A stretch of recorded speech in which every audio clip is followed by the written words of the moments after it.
ቪዛ ክፍያ የዲኤስ 160 ቅጽ ማለት ነው 265 የአሜሪካን ዶላር ነው የምትከፍሉት። እንዳትሸወዱ፣ ሁለት አይነት ዲኤስ ነው ያለው። ዲኤስ 260 አለ፣ ዲኤስ 160 ቅጽ አለ። ለጋብቻ ፎርም የምትሞሉ ከሆነ ዲኤስ 160 ቅጽን ብቻ ነው። ሰላም እንዴት ናችሁ? ኢትዮ ትራቭሎች ነን። ከቪዛ ኢሚግሬሽን፣ ፓስፖርት፣ ዓለም አቀፍና ሀገር ውስጥ በረራዎች ጋር በተገናኘ የተለያዩ መረጃዎችን ወደ እናንተ እናደርሳለን። ዛሬም የመጣሁት የአሜሪካን የጋብቻ ቪዛ ምን መስፈርቶች አሉት፣ ከእናንተ የሚጠበቁ መስፈርቶችን እና እንዲሁም ደግሞ ኤምባሲው ያስቀመጣቸውን ህጎችን ወደ እናንተ እናደርሳለን። የአሜሪካን መንግስት እንግዲህ ትራምፕ ከመጣ በኋላ በርካታ ህጎች ተሻሽለዋል። እናም በአሜሪካን የጋብቻ ቪዛ ማለትም በጋብቻ ወደ አሜሪካ የምትሄዱ ባል ወይም ሚስት አሜሪካን ካሉ ወደ ኢትዮጵያ መጣው ምን መስፈርቶችን አሟልተው በጋብቻ ባል ወይም ሚስቱን ወደ አሜሪካን የሚወስድበትን መንገድ አነግራችኋለሁ ማለት ነው። ሰብስክራይብ አድርጉ፣ ላይክ አድርጉ፣ ጥያቄዎች ካላችሁ ኮሜንት ላይ አስቀምጡልን። የአሜሪካን ኤምባሲና ሌሎችም ሀገራት መረጃዎችን ወደ እናንተ እናደርሳለን። ማስታወቂያ ሰምተን እንመለሳለን። በአሜሪካን መንግስት K1 ተብሎ የሚጠራው የቪዛ ሂደት ጋብቻ ማለት ነው። በጋብቻ አሜሪካን ግሪን ካርድ ያለው ሰው ባል ወይም ሚስት ባሏን ወይም ሚስቱን ከኢትዮጵያ ወደ አሜሪካን የሚወስድበት መስፈርት ነው K1 የቪዛ። በአሜሪካን መንግስት ይሄንን መስፈርት ከ2023 ጀምሮ እንደ አዲስ ካሻሻሉት በኋላ አንድ ሰው ባሏን ወይም ሚስቱን ወደ አሜሪካን ለመውሰድ ማሟላት ያለበት የመጀመሪያው ነገር ግሪን ካርድ ሊኖረው ይገባል። 2 ዓመት እና ከዛ በላይ አሜሪካን ላይ መኖር አለበት። እነዚህን መስፈርቶችን ደግሞ ማሟላት አለበት። የመጀመሪያው የኬ1 የቪዛ ሲስተም ነው።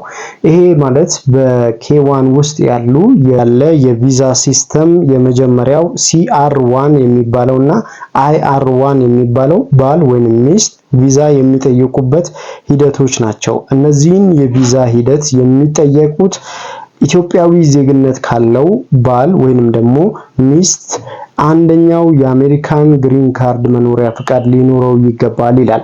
ይሄንን መስፈርት ማሟላቱን ካረጋገጠን በኋላ የሚሞላቸው መስፈርቶች አሉ። የመጀመሪያው K1 የሚባለው የፊድላንስ በደንብ ብየዋለሁ። የፊድላንስ ቪዛን ማሟላት አለበት። አሜሪካዊ ከሆነ የፎርም ማለትም የመጀመሪያ የሚሞላው I-129F ሰነድ የሚባለውን ፎርም መሙላት ይጠበቅበታል ማለት ነው። የዚህ ሰነድ ውስጥ 2 ዓመትና ከዛ በላይ አሜሪካን መኖሩን ማረጋገጥ አለበት በአሜሪካን ኢሚግራንት ቢሮ ላይ። ሁለተኛ ከተለያዩ የታክስና የወንጀል ነፃ መሆን አለበት። ጋብቻቸው ህጋዊ መሆኑን የሚያረጋግጡ ዶክመንቶች ማሟላታቸውን እንዲሁም ደግሞ የተለያዩ መስፈርቶችን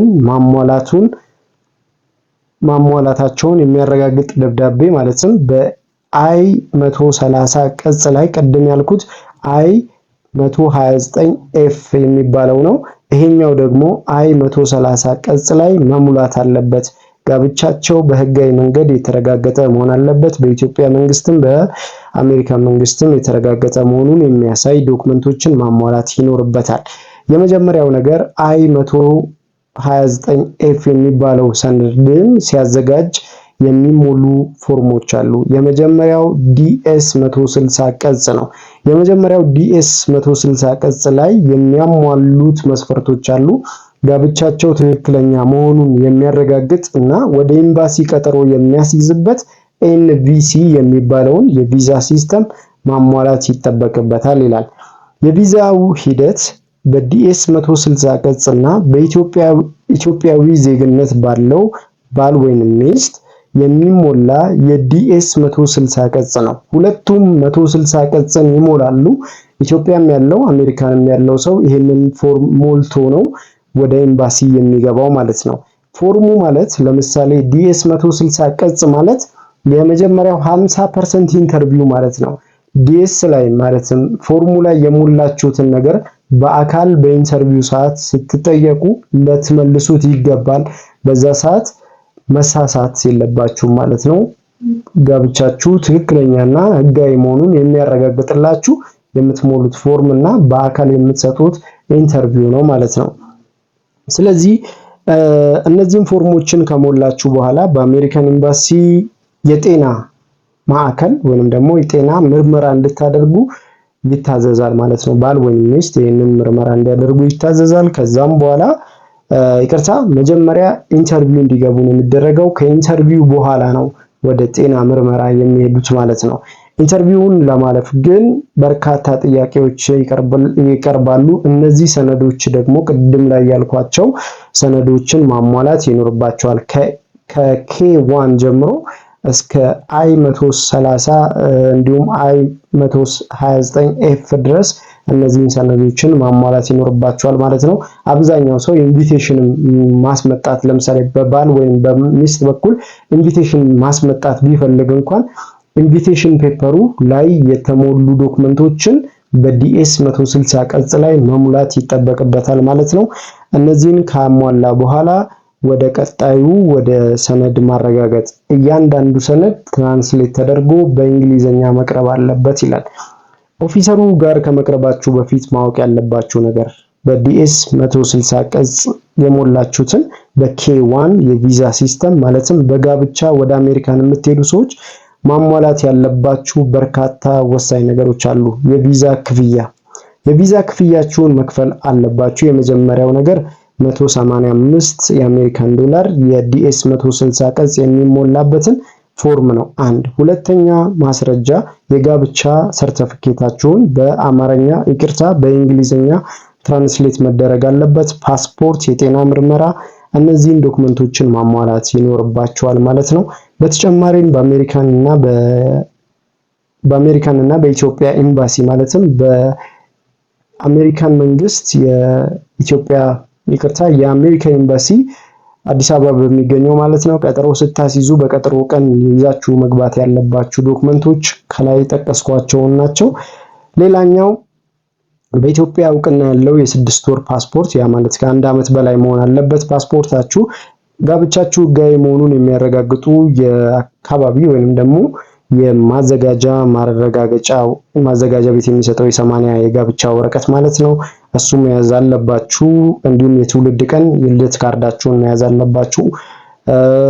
የፎቶግራፍ ባክግራውንዱ ነጭ የሆነ የጋብቻ ዶክመንታችሁም የእናንተ የባክግራውንዱ ነጭ ያልኳችሁ ፓስፖርት ሳይዝ ጉርድ ፎቶግራፍ የግለሰብ ባል ወይም ሚስት የእናንተን ትይዛላችሁ። በተጨማሪ ደግሞ የጋብቻችሁን ዕለት የተነሳችሁትን ፎቶ የጋብቻውን ሂደት የሚያሳዩ ፎቶዎችን እነሱ መያዝ ይጠበቅባችኋል።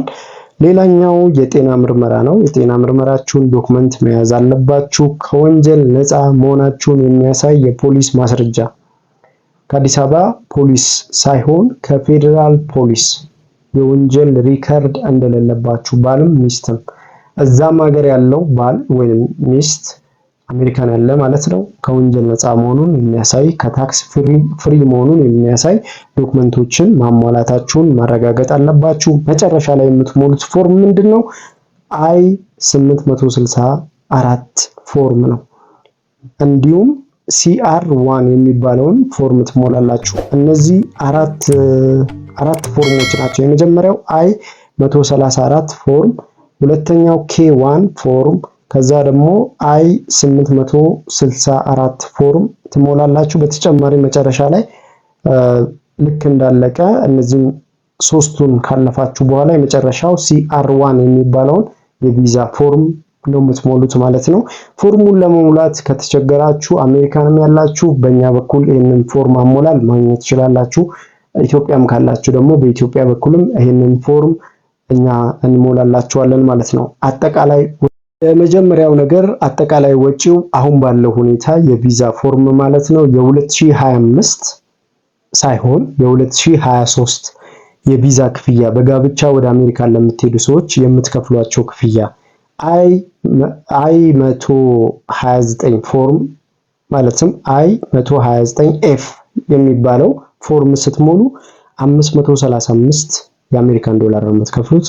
ሁለተኛው የቪዛ ክፍያ ማለትም የኤንቪሲ የቪዛ ክፍያ የዲኤስ 160 ቅጽ ማለት ነው 265 የአሜሪካን ዶላር ነው የምትከፍሉት። ዲኤስ 160 እንዳትሸወዱ፣ ሁለት አይነት ዲኤስ ነው ያለው። ዲኤስ 260 አለ፣ ዲኤስ 160 ቀጽ አለ። ለጋብቻ ፎርም የምትሞሉ ከሆነ ዲኤስ 160 ቀጽን ብቻ ነው የምትሞሉት፣ ያኛው አያስፈልጋችሁም ማለት ነው። ዲኤስ 260 አያስፈልግም። የምትሞሉት ዲኤስ 160 የሚለውን ብቻ ነው። እሱን ልብ አድርጉ።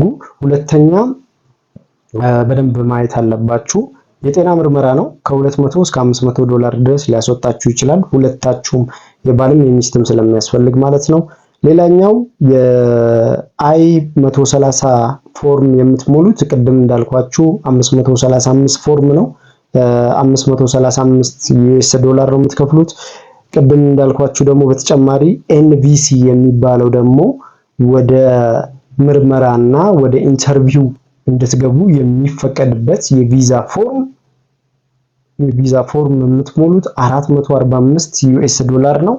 የጤና ምርመራ በባል ወይም በሚስት በኩል ከሆነ በተጨማሪ ከ200 እስከ 500 ዩኤስ ዶላር ትከፍላላችሁ ማለት ነው። በአሜሪካ ኤምባሲ አጠቃላይ ይሄ ሂደት 1 ዓመት ከ6 ወር ድረስ ሊፈጅ ይችላል። የተለያዩ ዶክመንቶቻችሁን አሟልታችሁ በእንደዚህ አይነት መንገድ ጋብቻ መስፈርት መሄድ ትችላላችሁ። በተጨማሪ ግን ልጆች ያላቸው ባል ወይም ሚስት አሜሪካን ኖረው ልጆቻቸው አሜሪካን ያሉ ባል ግን ኢትዮጵያ ካለ ሞር ቪዛው ብዙ አይጠብቅም። ኢንተርቪውም ያን ያህል ጫና አይኖረውም። ምክንያቱም ፋሚሊውን ለማየት ስለሆነ እዛ የሚሄደው ፋሚሊውን ለማግኘት ስለሆነ ሪዘነብል ነው።